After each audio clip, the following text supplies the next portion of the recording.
राधे राधे महाराज जी। महाराज जी, हम लोगों का परिवार में जो परंपरा गुरु है वो गुरुदेव सब कुछ खाने की अनुमति देते हैं। उनका कहना है जब तक आपका आत्मा चाहती है तब तक सब कुछ खाना चाहिए। दुर्गति भी तो होगी।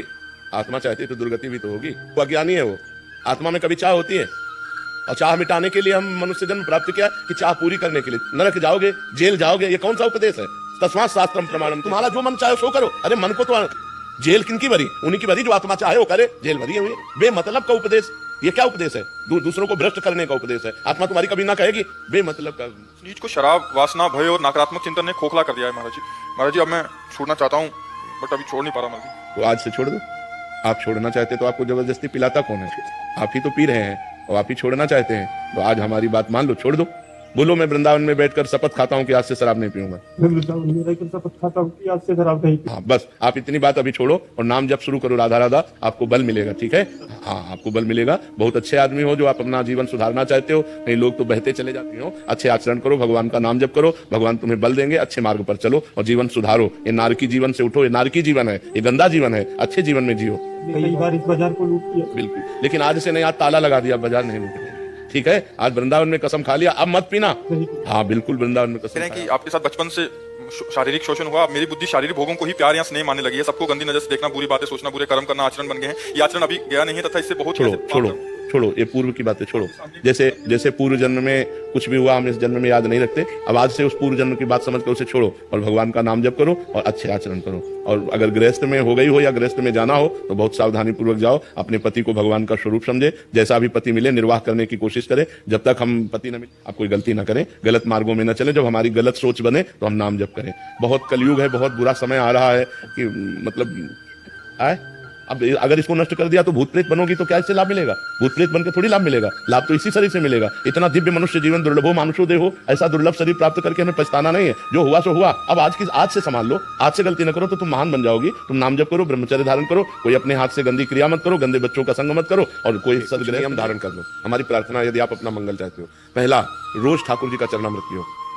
शालिग्राम भगवान का, बिहारी जी का, राधा वल्लभ जी का, राधा रमण जी का। चले जाओ, मांग लाओ, उस शीशी में दे देंगे। उसी में 5 लीटर पानी मिला लो। 1 ढक्कन रोज लेते रहो, सालों चलता रहेगा। अकाल मृत्यु हरणम सर्व व्याधि विनाशनम श्री कृष्ण पादोदकम पीत्वा पुनर्जन्म न विद्यते। अकाल मृत्यु आपकी नहीं होगी। कितना सस्ता सौदा है, पर आप पीते हो? आप विचार करके देखो। सब लोग पीना, शराब जरूर पियोगे, चरणामृत नहीं पियोगे। जो तुम्हारा मंगल कर, अकाल मृत्यु हरणम, अकाल मृत्यु नहीं होगी जो चरणामृत पीता है। सर्व व्याधि विनाशनम, समस्त रोगों का नाश करने की सामर्थ्य चरणामृत में। श्री कृष्ण पादोदकम पीत्वा पुनर्जन्म न विद्यते। जो रोज भगवान का चरणामृत पीता है उसका पुनर्जन्म नहीं होता। पहला नियम लो, रोज चरणामृत हम पिएंगे। सुबह उठो, 1 ढक्कन चरणा, तो कम से कम 11 बार इस मंत्र का स्मरण करो। कृष्णाय वासुदेवाय हरये परमात्मने प्रणत क्लेश नाशाय गोविंदाय नमो नमः। कितने मिनट लगेंगे आप सोचो? बहुत, हम कहते हैं बहुत आराम से कहोगे तो 5 मिनट में 11 मिनट। कभी आपका एक्सीडेंट नहीं हो सकता। कभी आप दुर्घटना में कभी नहीं फंसेंगे, और फंसेंगे भी तो आप सेफ निकल आएंगे। बस इस मंत्र को आप लगभग देखो सबको याद है। इस मंत्र को आप 11 बार कह के ये होश रखो कि चाहे जितनी जल्दी हो, घर से निकलने के पहले दरवाजे के अंदर ही खड़े रहो। 11 बार अंगुली से गिनना। 11 बार कृष्णाय वासुदेवाय हरे परमात्मने प्रणत क्लेश नाशाय गोविंदाय नमो नमः कृष्णाय वासुदेवाय। ऐसे 11 बार नाम जप करो। रोज सुबह चरणामृत पियो, 11 बार इस मंत्र का जप करके घर से निकलो और नाम संकीर्तनम यस्य सर्व पाप प्रणाशनम। कभी भी 24 घंटे में 20-30 मिनट ऐसे निकालो जो घर में अपने ठाकुर के सामने बैठकर नाम संकीर्तन कर सको। राधा राधा, जो भी नाम आपको प्रिय हो। नाम संकीर्तनम यस्य सर्व पाप प्रणाशनम, सब पापों का नाश कर देगा। चौथी बात, प्रणामो दुख शमनम तम नमामि हरिम परम।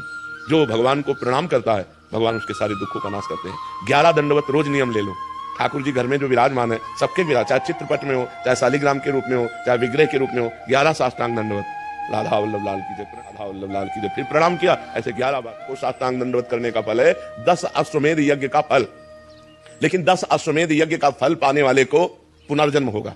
वो अपने यज्ञों का फल भोगेगा, पुनर्जन्म। कृष्ण प्रणामी न पुनर्भवाय। कृष्ण को जो प्रणाम करता है उसका पुनर्जन्म नहीं होता। ये हमारी बातें याद कर लो। पहली बात, रोज चरणामृत पियो।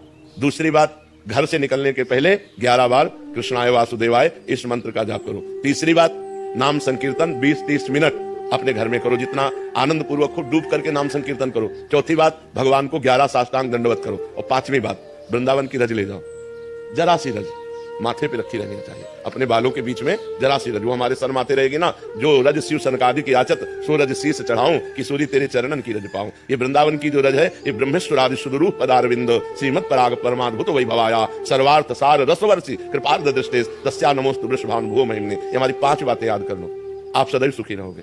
5 बातें, उठते बैठते चलते फिरते राधा राधा राधा, और ये 5 नियम धारण कर लो, समझ में आ गए। फिर आप अपने जीवन को देख लेना, कितना मंगलमय जीवन होता है, कितना आपको पॉजिटिव विचार आते हैं, कितना आपको अनुकूलता मिलती है, कितने आप दुख संकट से निवृत्त हो जाओगे। आप मान लो मेरी बात, लोग जंतुर पर भरोसा करते हैं, लोग कलावा पे भरोसा करते हैं, लोग किसी के आशीर्वाद पर भरोसा करते हैं। हम कह रहे हैं आशीर्वाद का आशीर्वाद हम दे रहे हैं। ये 5 बातें मान लो हमारी, ये तुम्हारा परम मंगल हो जाएगा। इन 5 बातों को जो अपने जीवन में उतारेगा, खुद अनुभव करके देख लेगा कि हमको वृंदावन में जाने से क्या लाभ मिला। शंभू कुमार जी, कुमार जी, आप कह रहे हैं कि आप सैनिक हैं। कुमार जी कह रहे हैं कि भगवान श्री कृष्ण स्वयं गीता में कर्म ही पूजा ही कहते हैं। देश के हितार्थ जब हम सैनिक राष्ट्र सेवा में व्यस्त रहते हैं या अपने अन्य कर्मों में तत्परता से संलग्न रहते हैं, तो क्या नाम जप या गुरु सेवा से दूरी हमें भगवत प्राप्ति के लिए बाधक है? हाँ बिल्कुल। देखो, कर्म योग और कर्म केवल, इसमें अंतर है। कर्म केवल जन्म मरण प्राप्त कराएगा। जैसे आप राष्ट्रीय सेवक हैं, आप युद्ध भूमि में मारे गए तो आपको स्वर्ग मिलेगा, भगवत प्राप्ति नहीं होगी। लेकिन आप राधा राधा करते हुए युद्ध कर रहे हैं और फिर आपका शरीर छूटा तो आपको भगवत प्राप्ति होगी। भगवान ने कहा सर्वदा सर्वकालेषु मामनुस्मर युद्ध च। 2 बातें कही, केवल युद्ध नहीं कहा, मामनुस्मर युद्ध च, मेरा स्मरण करते हुए युद्ध करो, तो वो हो गया कर्म योग। और केवल युद्ध, ये हो गया कर्म। तो कर्म का परिणाम लोकांतर तक मिल सकता है, भगवान नहीं।